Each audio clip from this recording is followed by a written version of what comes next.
Hi everyone, welcome back to another video from Tech Basics.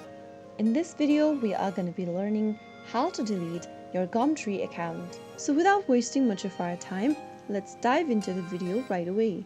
First of all, open a web browser and sign into your Gumtree account. Type in gumtree.com in the URL box and make sure that you are in the home page.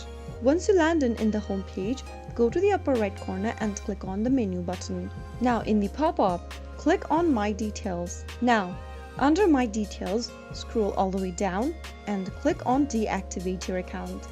Select why you are trying to leave the service and then click on Send Deactivation Email. Now you'll receive an email stating that you've successfully deleted your account, but remember that the account deletion might take some time to process, potentially up to 15 days, according to some user reports. Once your account is deleted or deactivated, your listings and profile information will be permanently removed as well. If you ever decide to use Gumtree again once the account is deleted, you will need to create a new account. So that's how you will be able to delete your Gumtree account in just a few simple steps.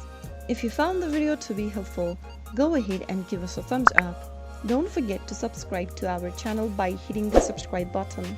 Press on the bell icon so that you'll never miss another upcoming upload from us. I will be back again in the next video. Thank you for watching.